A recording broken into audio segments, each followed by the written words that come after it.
Hello everyone, आप लोगों का फिर से एक बार स्वागत है मेरे यूट्यूब चैनल पे। आज हम बात करने वाले हैं जो नया नोटिफिकेशन आ चुका है यूजीसी नेट एग्जाम का, है ना। University Grant Commission National eligibility Test June 2024। तो यूजीसी नेट एग्जाम जो होना है 2024 जून में, उसका नोटिफिकेशन आ चुका है।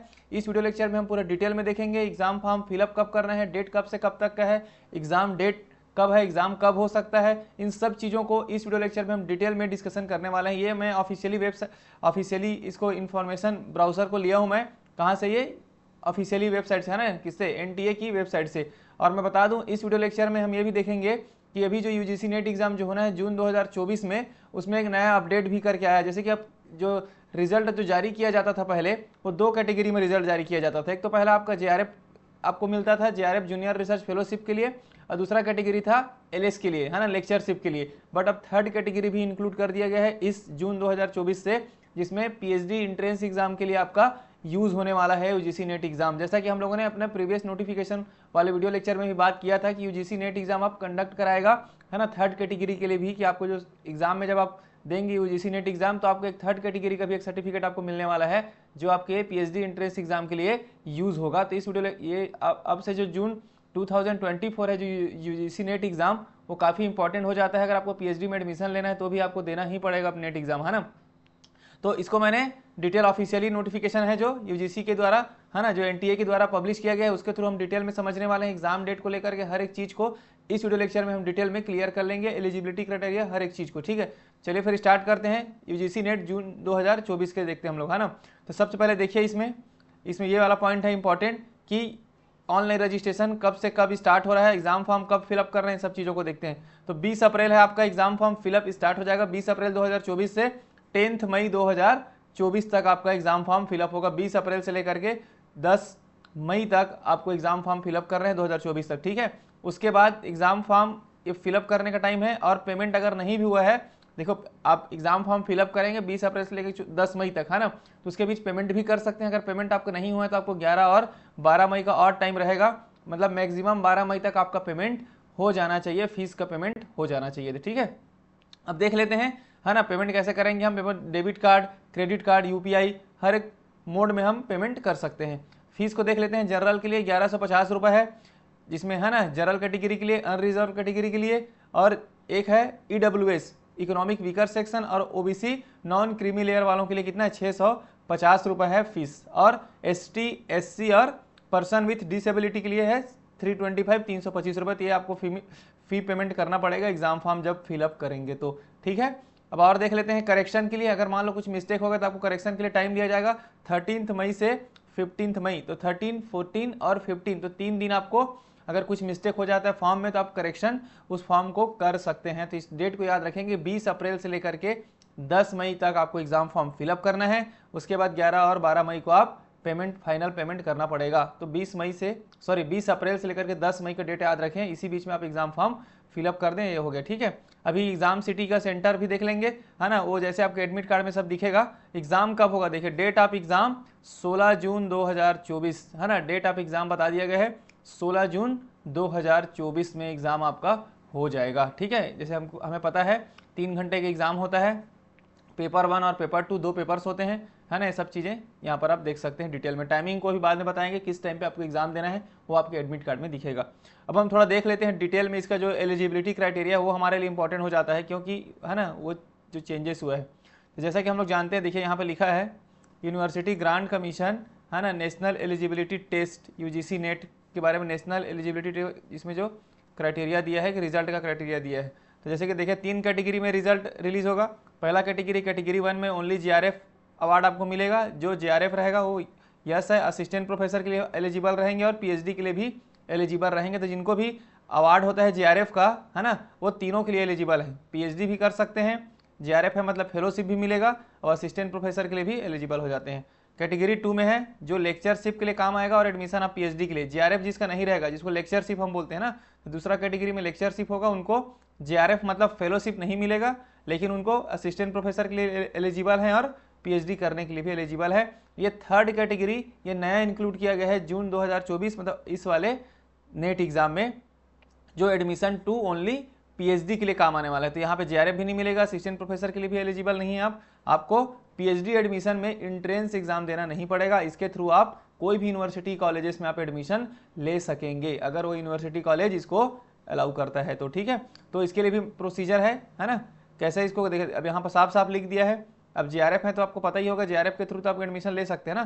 तो जो सेकंड कैटेगरी और थर्ड कैटेगरी देखिए, candidate qualify under category 2 and category 3 the marks obtain in the net will 70%। तो जो आपका मार्क्स नेट एग्जाम में है ना, जो अभी यूजीसी नेट एग्जाम जो एग्जाम देंगे उसमें जो आपको मार्क्स मिलेगा उसका 70% वेटेज होगा, और 30% वेटेज आपका जो हम लोग इंटरव्यू या वाइवा लेगा वो यूनिवर्सिटी के द्वारा, उसके बेस पे आपका मेरिट सूची बनेगा। तो 70% वेटेज आपके नेट एग्जाम का और 30% वेटेज आपके इंटरव्यू का कंबाइन करने के बाद जो फाइनल मेरिट सूची बनेगी उसके आधार पर आपको पीएचडी में एडमिशन मिल जाएगा किसी भी कॉलेजेस में, ठीक है। ये क्लियर है, मेरिट बनेगा। अब देखिए एक चीज़ और है, अगर आप एडमिशन पीएचडी लेना चाहते हैं, वो आपका थर्ड कैटेगरी में, जो थर्ड कैटेगरी में आपका सिलेक्शन हुआ है ना, एडमिशन टू पीएचडी वाले में अगर आपका सिलेक्शन हुआ है तो आपको 1 साल के अंतर्गत यहाँ पे लिखा है उसका वैलिडिटी कितना रहेगा उस सर्टिफिकेट का, category 2 and category 3 will be valid for period of 1 year. तो कैटेगरी 2 में और कैटेगरी 3 में आपका क्वालिफिकेशन होता है तो आपको पीएचडी के लिए कितना 1 ईयर का ही आपको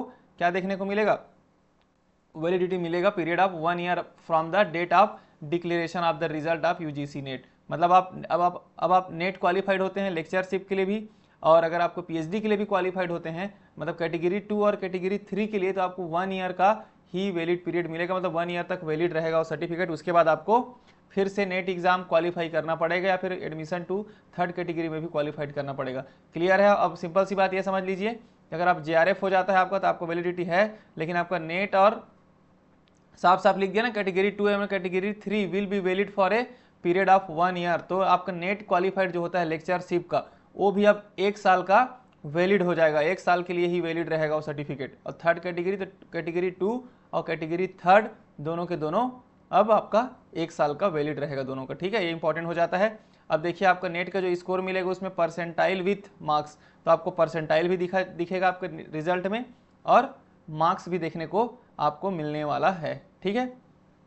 the number of candidate who will be qualified for admission to PhD only, तो एडमिशन टू पीएचडी ओनली वाला जो कैटेगरी है ना, थर्ड कैटेगरी, वो क्वालिफाइड करने के लिए मिनिमम क्या रखा गया है, तो डिक्लेयर्ड होगा कैसे, रिजल्ट कमेटी के। तो उन्हीं लोग आपस में है ना, रिजल्ट के जो कमेटी है उनके द्वारा कट ऑफ मार्क्स डिसाइड किया जाएगा, उसके बेस पे कितने लोगों को क्वालिफाइड करना है थर्ड कैटेगरी के लिए उनके द्वारा डिसाइड किया जाएगा बोला है। मतलब यहाँ पर मिनिमम मार्क्स की बात नहीं की गई है कि आप इतना मार्क्स आपका आता है तो आप क्या बोलते हैं, आप एडमिशन टू पीएचडी जो थर्ड कैटेगरी में क्वालिफाइड हो जाएंगे, ऐसा नहीं है ना। वो डिसाइड होगा बाद में, कट ऑफ कितने मार्क्स को कट ऑफ मार्क्स इन लोग डिसाइड करने वाले हैं उसके ऊपर ये डिपेंड करेगा। तो इस चीज़ को क्लियर रख लें आप कि इसमें कोई मिनिमम मार्क्स के बारे में बात नहीं किया गया है ना। एडमिशन टू पीएचडी ओनली के लिए, मतलब थर्ड कैटेगरी के लिए भी कोई मिनिमम मार्क्स नहीं है, वो रिजल्ट कमेटी के द्वारा ही डिसाइड किया जाएगा कि कितना कट ऑफ मार्क्स रखा जाएगा, उसके अकॉर्डिंग आपका थर्ड कैटेगरी में क्वालिफाइड होते हो कि नहीं होते हो ये आपको पता चल जाएगा, ठीक है। तीन चीज़ों को भी याद रखेंगे। मैंने बता दिया कैटेगरी 2 और कैटेगरी 3, मतलब आप नेट क्वालिफाइड हो जाते हैं, उसके बेस पर अगर एडमिशन लेना चाहते हैं। अब समझिए एक बार और, अगर जेआरएफ क्वालिफाइड हो गए तब तो आपको एडमिशन मिलेगा, सब चीज़ मिलेगा, फेलोशिप भी मिलेगा। लेकिन अगर आपका नेट होता है कैटेगरी 2 में तो उसका भी वैलिड कितना है पीएचडी में एडमिशन लेने के लिए, अब 1 साल कर दिया गया है। और साथ ही साथ अगर कैटेगरी 3 में आपका एडमिशन मतलब क्लियर होता है एडमिशन टू पीएचडी ओनली के लिए, तो उसका भी वैलिडिटी कितना है, 1 ईयर कर दिया गया है। क्लियर है। अब देख लेते हैं, है ना। पेपर होगा, 2 पेपर्स होते हैं, एक 100 मार्क्स का 50 क्वेश्चन होता है जो कि अलग अलग टॉपिक्स पे होता है। जनरल एप्टीट्यूड, रिसर्च एप्टीट्यूड को लेकर के होता है, टीचिंग एप्टीट्यूड। एक 100 क्वेश्चन होता है, 200 मार्क्स का पेपर सेकेंड। ये होता है आपका सब्जेक्टिव पेपर, है ना। जो सब्जेक्ट का जो पेपर है, मैं बता दूं दोनों के लिए 3 घंटे मिलेंगे, कोई भी ब्रेक नहीं मिलेगा। लिखा है ना, नो ब्रेक बिटवीन पेपर्स, मतलब लगातार आपको 3 घंटे देने हैं, ठीक है। अब देख लेते हैं आगे। Medium of question paper English और हिंदी दोनों में होने वाला है, आपको दोनों में दिखने वाला है। जो लैंग्वेज के पेपर्स होगा तो अपने लैंग्वेज में ही आएगा, है ना। हर कितना 2 मार्क्स का होता है, ईच क्वेश्चन का कितना मार्किंग होता है, 2 नंबर, और no negative marking. Negative marking अभी भी नहीं है इसमें, इस चीज़ को भी याद रखेंगे। अब क्वालिफाइंग एग्जामिनेशन देख लेते हैं, तो आपको 50% परसेंटेज के साथ आपको क्या होना चाहिए, मास्टर डिग्री कंप्लीट होना चाहिए अगर आप जनरल कैटेगरी से हैं तो। अगर आप एसटी, एससी, ओबीसी, अगर आप रिजर्व कैटेगरी से हैं तो आपको 50% के साथ आपका मास्टर डिग्री होना चाहिए, यही इसका एलिजिबिलिटी क्राइटेरिया है। और अलग अलग, और उसके बाद 50, है ना। और कैंडिडेट हैं जो पीडब्ल्यूडी हैं, इन सब के लिए भी 50% रखा गया है, ठीक है। अब ये देख लेते हैं अब इसमें लिखा भी देखिए, एडमिशन टू पीएचडी ओनली अगर जो क्वालिफाइड होता है ना, third category must complete the master degree or equivalent examination within 1 year from the date of NET result. तो जो जिनका सिलेक्शन एडमिशन टू पीएचडी वाले में होता है थर्ड कैटेगरी में, उनको 1 साल के अंतर्गत मास्टर डिग्री कंप्लीट करना है। ठीक है, जब नेट का रिजल्ट आएगा उसके 1 साल के अंतर्गत आपको क्या मास्टर डिग्री कंप्लीट करना पड़ेगा। इन सब पॉइंट को आप देख सकते हैं। अब इसको और देख लेते हैं, एक पॉइंट है इसमें इंपॉर्टेंट पॉइंट हमारा। अब देखिए एक चीज़ और ऐड किया गया है, इसको ध्यान से देखेंगे, है ना।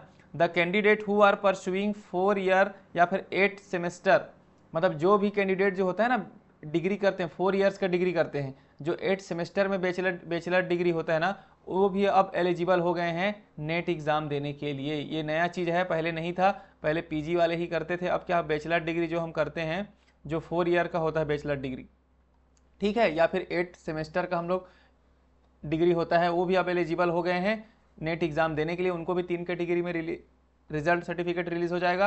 अगर वो जेआरएफ क्वालिफाइड कर लेते हैं तो 2 साल तक वैलिडिटी रहेगा उसका। अगर वो नेट क्वालिफाइड हो जाते हैं तो पीएचडी में अगर एडमिशन लेना है तो 1 साल का वैलिडिटी रहेगा उस सर्टिफिकेट का। उस बीच में उसको पीजी अपना कंप्लीट कर लेंगे और वैसे करके आपको यहाँ पर एडमिशन ले सकता है। सब चीज़ लिखा है यहाँ पर, है ना। 4 ईयर बैचलर डिग्री वालों के लिए है ये, देखो लिखा है। जेआरएफ हो जाता है तो विद इन 2 ईयर्स। तो इस चीज़ को भी याद रखेंगे कि अब एलिजिबल कौन हो गए हैं, जो 4 ईयर का बैचलर डिग्री करता है, 8 सेमेस्टर का बैचलर डिग्री जो करता है ना, वो भी एलिजिबल हो गए इस एग्ज़ाम से, एग्ज़ाम को देने के लिए, टेस्ट को देने के लिए। ये भी अच्छा है, एक इंपॉर्टेंट न्यूज़ था, है ना। एज लिमिट तो आप रफली आपको पता ही होगा, है ना। वो सब चीज़ें हैं, देख सकते हैं आप यहाँ पर अलग अलग डॉक्यूमेंट्स है, जो क्या क्या डॉक्यूमेंट्स आपको लगेगा, हर एक चीज़ आप देख लीजिए। क्वालिफाइंग डिग्री सर्टिफिकेट लगेगा, वोटर आईडी कार्ड लगेगा, है ना। एग्ज़ाम फॉर्म को आपको फिलअप कर लेना है। तो ये तो हो गया डिटेल में। आप इस इन्फॉर्मेशन ब्राउज़र को डाउनलोड करके इसको पूरा डिटेल में देख सकते हैं। और इसमें मैं बता दूं आपको हर एक चीज़ बताया गया है, कौन कौन से सिटी है, कहाँ कहाँ पर एग्ज़ाम देना है, सब्जेक्ट कोड सब बता दिया गया है। देखिए यहाँ पर, है ना, जिस भी सब्जेक्ट में आपको देना है सबका कोड है, उसके अकॉर्डिंग आप फॉर्म फिलअप करेंगे। ठीक है, 3 चीज़ को याद रखेंगे। तो देखिए 2-3 चीज़ है जो मैंने यहाँ पर बताया था, उसी चीज़ को आप याद रखें अच्छे से कि अब कैटेगरी 3 कैटेगरी में एग्ज़ाम का नोटिफिकेशन रिलीज़ होगा, मतलब रिजल्ट रिलीज़ होगा 3 कैटेगरी में। एक कैटेगरी तो जेआरएफ का था, है ना, और दूसरा कैटेगरी नेट और पीएचडी के लिए अब आ रहा है। तो पीएचडी और नेट का वैलिडिटी रहेगा सर्टिफिकेट का 1 ईयर का। उसके बाद आपको पीएचडी में एडमिशन लेना पड़ेगा अगर आप नेट क्वालिफाइड हैं। अगर आप पीएचडी ओनली थर्ड कैटेगरी में भी क्वालिफाइड हैं, अगर 1 ईयर के अंतर्गत एडमिशन नहीं लेते हैं तो आपको फिर से एग्ज़ाम देना पड़ेगा। तो डेट को भी याद रखेंगे, एग्ज़ाम का 20 अप्रैल से लेकर के कब तक है, 10 मई तक है। एग्ज़ाम कब होगा, 16 जून होगा। तो उम्मीद करता हूँ वीडियो में हर एक चीज़ क्लियर हो गया होगा। कुछ भी डाउट हो तो आप कमेंट बॉक्स में मुझे कमेंट कर सकते हैं और बता सकते हैं। ठीक है, तो चलिए फिर मिलते हैं नेक्स्ट वीडियो लेक्चर में नए टॉपिक के साथ। तब तक के लिए बहुत बहुत धन्यवाद आप सभी लोगों का, थैंक यू।